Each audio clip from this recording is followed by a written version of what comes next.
Hello, good evening, everyone. Um, Good afternoon, good morning, wherever you're tuning in from. This is your host, Gifty Annie, for the Intentional Beacon podcast. It is a platform where we shine light on the power of intentionality and authenticity. What do I mean by that? What I mean is that we invite our guests to come and share how they have navigated life challenges with clarity, purpose, to make a difference and to stay true to their mission. And so thank you for tuning in. And I hope you get inspired by our guests that I'm about to introduce shortly, or get empowered to resonate with some of the nuggets of wisdom that she's about to share. And so today, I am honored and delighted to have a friend, a colleague. Her name is Deaconess Bertha Asante. I've been blessed by her company. I met her at the Public Speaking Academy, where we both been encouraging ourselves to amplify and to grow in our ways of presenting things. So, Deaconess Bertha Asante, thank you so much for joining me tonight to share your unique stories as a healthcare practitioner. But I will leave it there for you to introduce yourself to our listeners, how you would like them to know you as a person, as a professional person. But welcome and thank you for taking time out of your busy schedules to join me on the Intentional Beacon podcast. I appreciate it. So please briefly share who you are and how you want our listeners and audience to know you. Thank you so much. I'm very grateful and I'm so privileged to be part of the Intentional Beacon podcast. It is really an inspiring vision because I believe in intentionality. Well, as you rightly said, my name is Bertha Asante.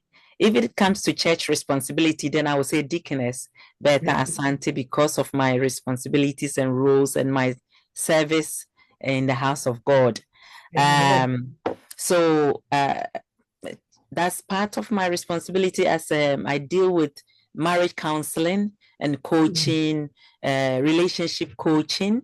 I'm part of the leadership of the children's ministry, teaching the children, and the youth ministry. Well, training the Generation Zs and the Generation Alphas of our time. Amazing. I know with a kind of how to build, get respect and live in the society as well-mannered and well-brought-up children with that inspiration.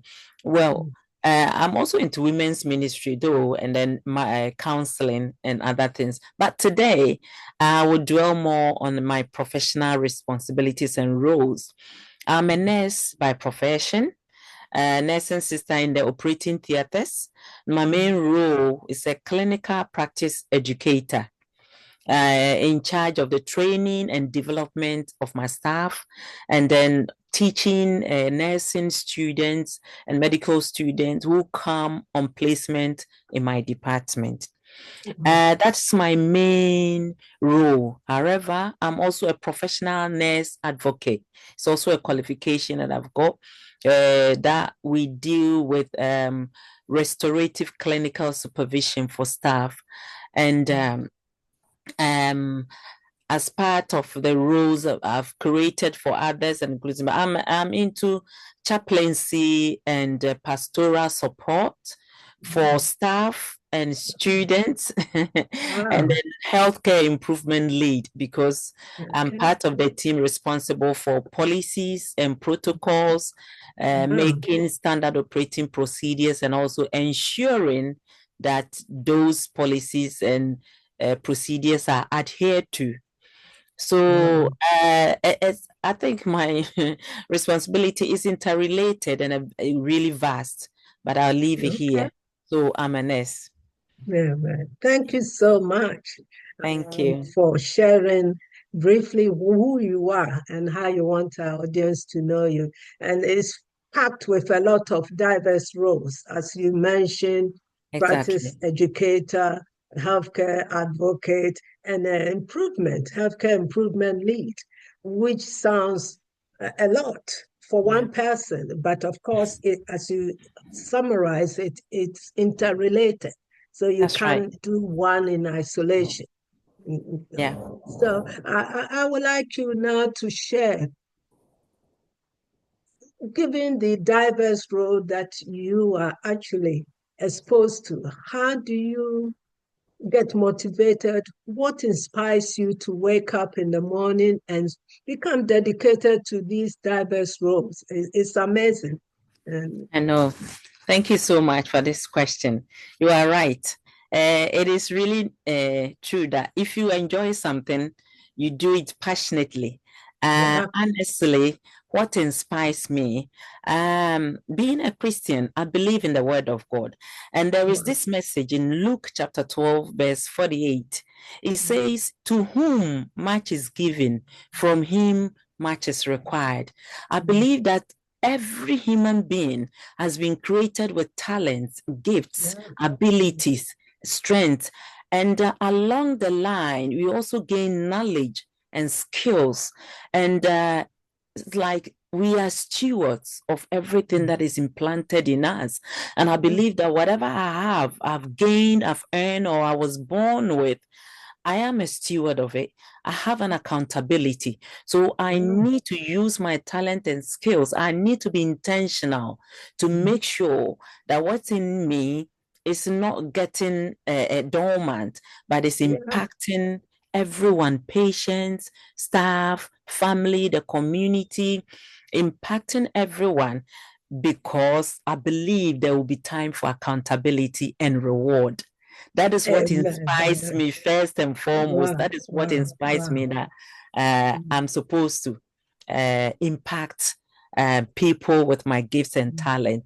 And I know that whatever has been given to me, most of them I got to know from feedback that I get from students and staff, and also the impact. Another thing that inspires me is seeing my students qualify, some develop, and you see them, they become they hold big roles and responsibilities, and it's quite rewarding and satisfying to know that somebody you have actually impacted is also impacting lives. That is what inspires me. Thank you so much. Because you know, the world is full of everyone created in God's images. It's full of gifts and talents, Great. and I like the way you said in terms of accountability. If you leave it your gifts dormant, nothing gets added. I believe that very much. So I'm in agreement totally with you, and I hope our listeners are also being inspired. You know, if you have gifts and you leave it dormant, you know, you don't develop it. And so I love the way you've, you know, express yourself in that accountability to make an impact, not Yeah. only in your families, but the professional role that you've been placed in. Thank you Yeah. so much. Thank you so Yeah. much for sharing Actually, that. there's Mm. this saying that what do we have that we did not receive? You know, whatever is in us, either is being given, it's a gift, it's a talent, or we've earned it. Somebody taught us, Yeah, somebody, mentors and coaches, guided us, directed us, and taught us. And so, like sometimes we say, learn one, see one, do one, teach one. Then yeah, we also have to impact others to yeah, ensure that it doesn't end with us, but then yeah. it is going to follow on. Yeah, I Mm, love that motto and principle very much because as you have received, you also freely giving, and you also right. recognize that Yeah. you have been also somebody took time to train us. Yeah. Nobody arrived at where we are today without somebody's input. I love that very much. And that Thank you. means being intentional, being grateful, being acknowledged the impact people have made in your own life as in terms of mentoring. Thank you for sharing that. But I'm also I'll be interested to know, as a professional person with diverse role, do you do long hours or you have short period? Do you do long 12-hour shift or you Right. sometimes it's long, and how do you balance work commitment and your own personal lives if you have your families? How do you manage both? I would love to my listeners to have a taste of that from your perspective. Thank you. Thank you so much. That's the question I get asked all the time Yeah. because honestly, I'm very blessed to have great support from home. Yeah, Okay. my husband is really supportive when it comes to things that sometimes some wives and some mothers uh, responsibilities that their sole responsibility.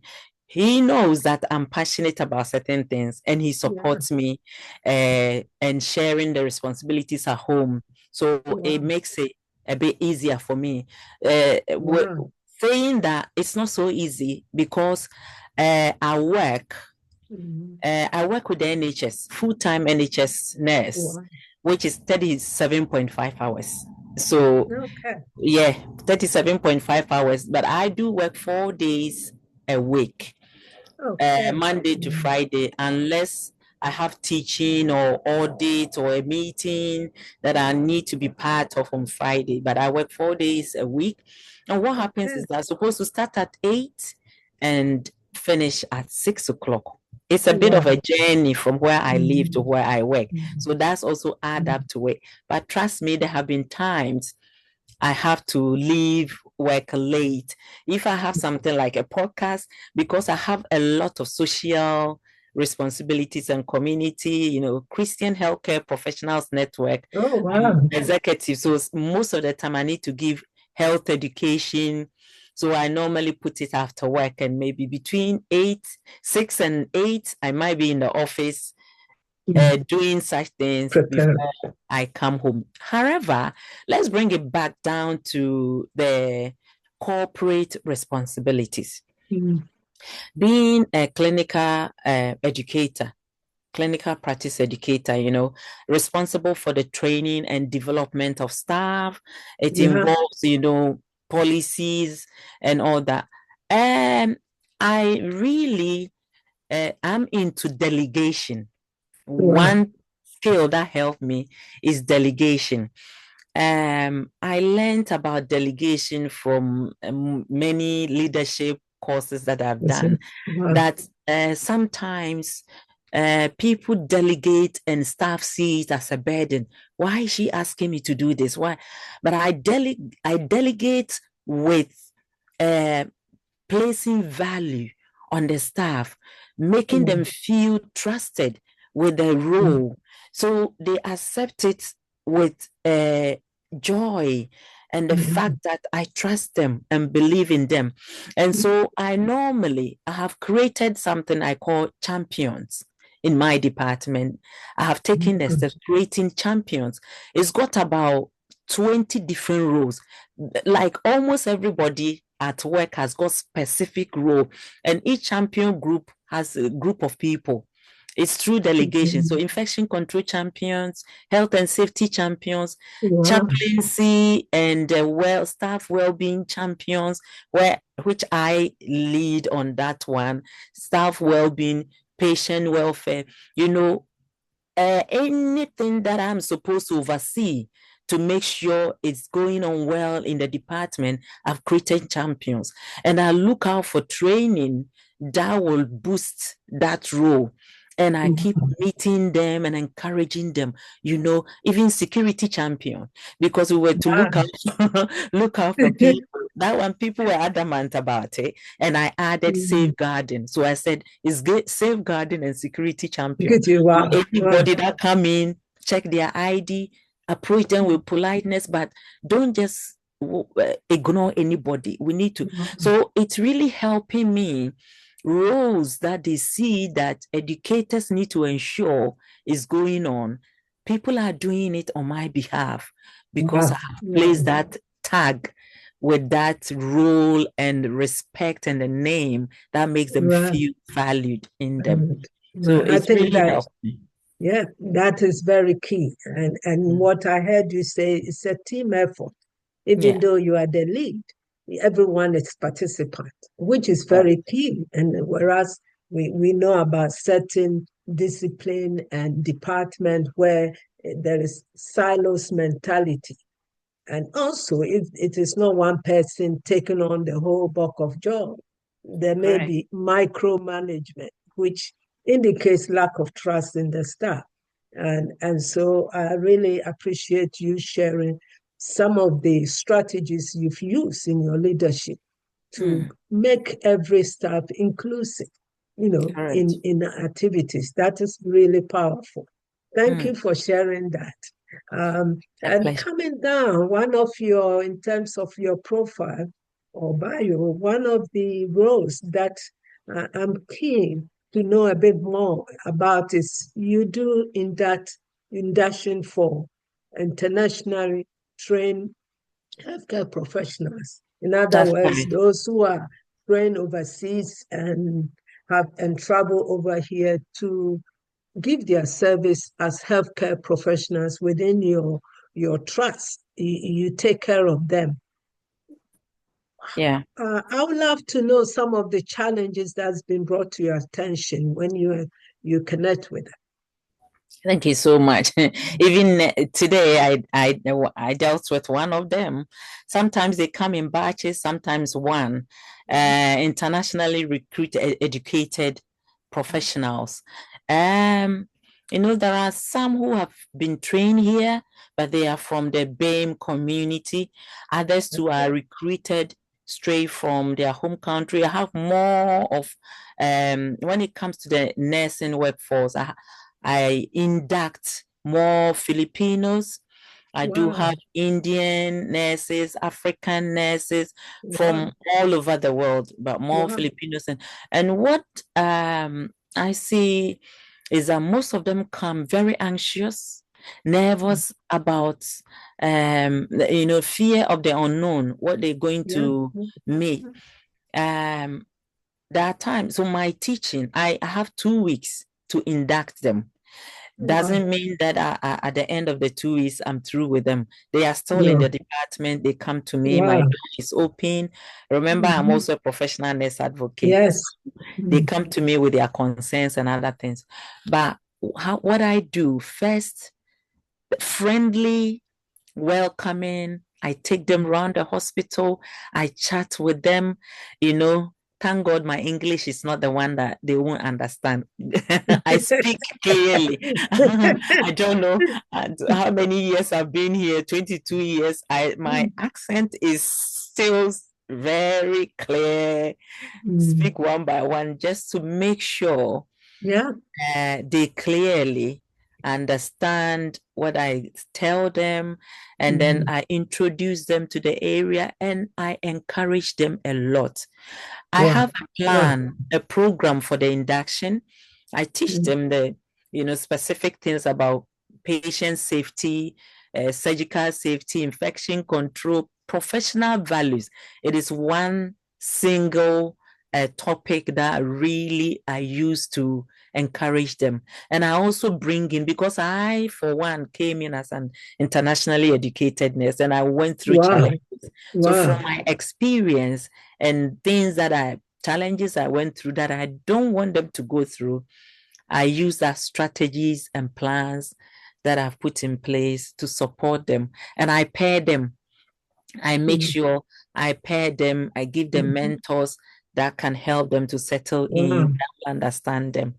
So that is how I do it. And I tell them my door is open. Every little thing they are concerned with, they should not keep it with them. And there is a lot more that comes up afterwards. But that is how I begin with them. Do you get many staying permanently within your trust? Or that's correct. Yeah. I noticed that whether I'm learning from it, it is not easy. Some may come, and if they are not settling in very well, they may choose to leave. Wow. I have a particular one who, before leaving, came to inform me that, she did not feel comfortable among the team. So, Wow. in as much as we want to put somebody into a specialized area, we have different specialties: ENT, Yeah. orthopedics, Okay. urology, robotics, and other things. We should not only look at the service that needs to be provided, because if we decide that we definitely need this person in urology and we put them there, and they cannot cope and settle in the first place, they will leave. So I Yeah. believe in Mhm. making sure they settle in comfortably, and they are put in a team that they can easily be supported. They can feel relaxed in expressing themselves, asking questions, and learn from them. And once they are settled in, then we can reshuffle and then put them in the specialty that we want them to be in. So the early settlement is really, really important before we think about rules and responsibilities for them. That's right. I love that because what you are saying, you're looking at individual staff's needs and helping them to learn and grow in the areas of their specialty. And that helps them to have job satisfaction. That comes to my mind. And of Yeah, course, for them to feel comfortable to maintain safe and accountable practice is yeah, very key through induction, which is very key. Now, I'm personally interested in those areas, and so it's good to hear that this yeah, is being emulated, repeated, and in other trusts, because yeah. it's not just for internationally trained healthcare practitioners. Everyone needs that for their That's right. professional development. Thank you Yeah, so much. And I know we have some time. You mentioned that you also support your staff with restorative clinical supervision. You that's just can correct. you highlight some of the benefits Mm, uh, thank you. Yeah, that will help that's for the your main staff. role for professional nurse advocate. We have Right. professional midwifery advocates, and a Mhm. professional nurse advocate. I'm there, being based specifically in operating theaters or peri-operative setting. Wow. Day surgery, main theaters, admissions, pre-assessment pain. What happens is that restorative clinical supervision is when the staff have concerns, and they need to, we give them the chance, opportunity, a safe space Yeah. to voice out their concerns. I give them the ears to speak to, Yes, the yes, listening listening, ear, yes. the Mhm. patience, not interrupting them and not judging them. Everyone feel comfortable coming to express uh, their concerns, and after listening, I don't necessarily give them solution. Mhm. A place to reflect. I Yeah, give them that opportunity and the chance to reflect on their concerns, what is going on. There are times they end up realizing that it's not even a big deal, or it's not yeah. even a problem. But Mhm. when you fall into something and it is really hurting you, you might illuminate it and Mhm. make it so huge. However, they come, I ask them questions. Okay, so what happened? So, oh, okay. And then be on their side, understand them and understand their concerns, and then give them the chance to reflect. And then we both, Mhm. I guide them to find solution. Or there are times I Solution. have to just Mhm. signpost them to the right Mhm. place where they can get solution. Okay. And some of them too, I use it to formulate a solution for everyone. Like people Wow. talking about, oh, I've been in this specialty for so long. I want to Mhm. be put in another specialty. But I've been here, no. And someone will also come and say that, oh, I don't want to leave this specialty, and they keep tossing me about it from one place to the other. Yeah. It gives me the idea that Mm-hmm. at least, so I formed rotation program, Wow.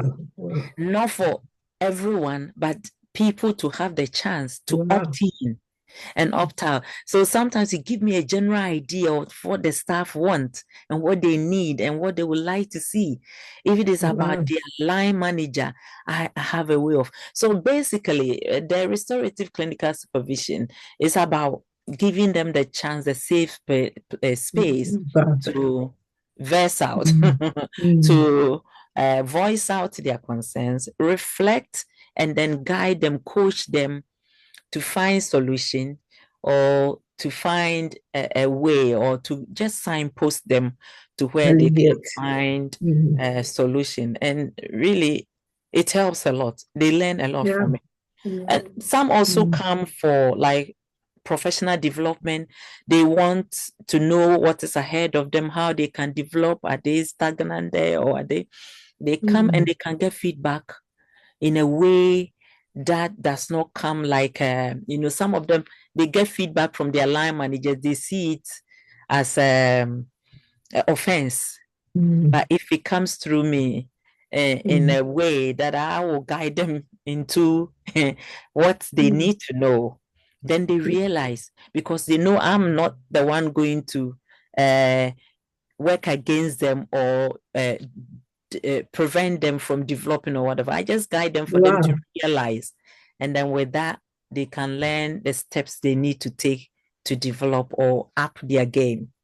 Wow, wow, wow. This is amazing because nursing healthcare professional role, it can be very intensive, it can be very demanding. But what I Correct. hear you say is preparing the staff who you are there to support, to develop resilience, to be intentional, to be progressive in their career, not just being stagnant, above all, to be valued, because Correct. it's very key as we want to. And I've heard you say, in the past, everything is patient-centered. But when it's employee-centered, then you are able to give your best to the care of the patients or the clients that you are looking after to achieve best outcome. And I love that very much. And as a healthcare practitioner myself, I can resonate with some of the things you are sharing. I'm also a supervisor, so those things are very key to me. And That's I right. do, to finalize, I think you've touched on the bit about managerial supervision is quite different from clinical supervision in terms of the core principles. And I hope others who may be stuck in their own way, struggling at work, particularly in National Health Service, they may be encouraged and inspired. And thank you so much because as you spoke, the word intentionality, being deliberate to take action and staying true to your missions in spite of the challenges that came along, and offering supportive hand to the staff you meant to support in your Yeah. diverse role as a clinical practice educator, as also a healthcare advocate, and a service improvement lead, which is amazing, and it sounds all positive. I believe we need to give you an award over. So, the final word, and then we summarize it. Thank you. Okay. Thank you so A much. word of Yeah, encouragement to someone who may be hearing you and say, I love that, and I would like to have a mentor who facilitate. that's right. Final word. Yeah. In general, we've grown to know that nursing. I've been in nursing for 28 years. We began by hearing that nursing is inborn. Like you have to. It's a call. It's a call. So when you have the calling, then it's easier for you to care. Yeah. However, I just want to encourage everyone who find themselves in the profession in the care profession in general, to know that maybe you pick nursing because you want to earn something. You are not lost, as we all learn, to learn leadership learning, you realize that there's some leaders are born leaders, and others, the great man's theory. You can learn things and then fall into the position and place. You are not lost. It's a matter of, even the leadership, sometimes you need to use autocratic leadership might be needed when there's crash call and you need crash. Come on, you get this, you get that. Anytime that skills or will be needed. There are times we need situational leadership. There are times we need transactional leadership. It's the same thing. If you find yourself in the profession, learn.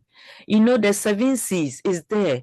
We learn that you can develop well and you will succeed if you are courageous, if you are caring, if you are compassionate, if you have communication skills, how best to. So it is very important. And we also realize we've always been saying that patient first, but now we are realizing that the staff probably might be first.